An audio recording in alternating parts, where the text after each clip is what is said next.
Assalamualaikum warahmatullahi wabarakatuh. Sebelumnya perkenalkan nama saya Najwa Akbar. Di sini saya akan memaparkan tentang air bersih yang mana termasuk di dalam pendidikan kesehatan masyarakat. Oke.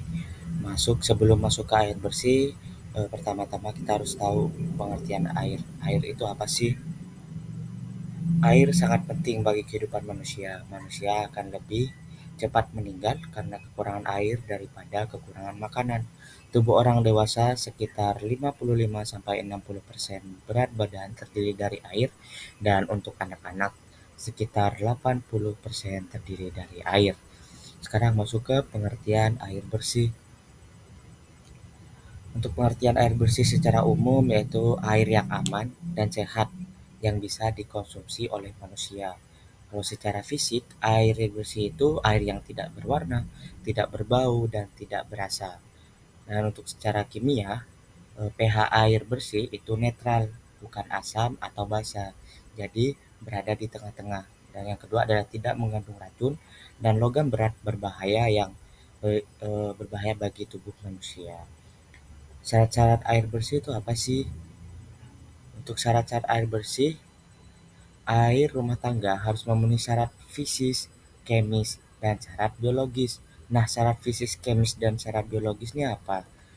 Pertama, syarat fisis, yaitu air yang jernih, air yang tidak berbau, tidak berwarna, dan tidak berasa, yaitu air yang dapat dilihat langsung atau dirasakan langsung, itu syarat fisis. Kemudian untuk yang syarat kemis yaitu tidak mengandung zat-zat yang berbahaya untuk kesehatan seperti zat-zat beracun dan tidak mengandung mineral-mineral serta zat-zat organik lebih tinggi dari jumlah yang telah ditentukan. Sekarang masuk ke syarat bakteriologis. Air tidak boleh mengandung sesuatu bibit penyakit. Penyakit-penyakit yang sering menular dengan perantaraan air adalah penyakit-penyakit yang tergolong dalam golongan waterborne disease, yaitu yang pertama adalah kolera dan parakolera Eltor. Yang kedua adalah tipes abdominalis dan paratipes ABCD. Yang ketiga adalah disenteria bacillaris dan disenteria amoebica. Yang keempat adalah hepatitis infektiosa. Yang kelima poliomielitis anterior akuta, dan yang terakhir adalah penyakit-penyakit karena cacing. Sumber air bersih. Air bersih ini sumbernya tuh dari mana sih? Yang pertama adalah air hujan, yang kedua air sungai, yang ketiga air danau, yang keempat mata air, yang kelima air sumur dangkal, dan yang terakhir adalah air sumur yang dalam. Kemudian kita masuk ke cara pengolahan air bersih. Yang pertama, di sini untuk cara pengolahan ada beberapa macam ya. Yang pertama adalah pengolahan secara alamiah. Pengolahan ini dilakukan dalam bentuk penyimpanan atau storage dari air yang diperoleh dari berbagai sumber yang sudah saya sebutkan barusan. Diendapkan sehingga partikel-partikel yang ada dalam air akan ikut mengendap. Kemudian ada pengolahan air dengan menyaring.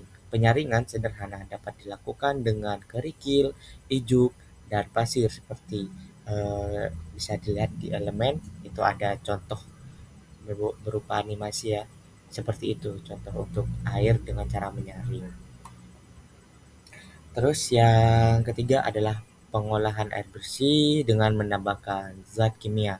Zat kimia yang dipergunakan dapat berupa dua macam, yakni zat kimia yang berfungsi untuk koagulasi dan akhirnya mempercepat pengendapan, misalnya tawas. Zat kimia yang kedua adalah berfungsi untuk mensuci hamakan atau membunuh bibit penyakit yang ada di dalam air, misalnya klor, dengan pakai klorid. Untuk yang ke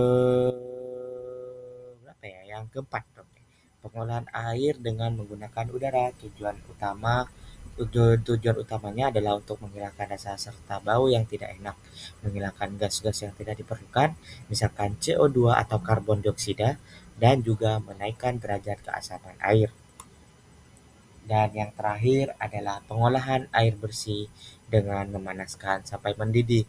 Jadi dari sebelum-sebelumnya, cara yang terakhir ini yang sangat efektif yang biasa kita lakukan juga, yaitu dengan cara memanaskan di atas panci sampai air mendidih. Tujuannya untuk membunuh kuman-kuman yang terdapat pada air. Nah, sekian, terima kasih. Semoga materi yang saya sampaikan dapat berguna bagi pendengar, bagi yang melihat, semoga dapat diterapkan. Terima kasih. Jaga kesehatan. Assalamualaikum warahmatullahi wabarakatuh.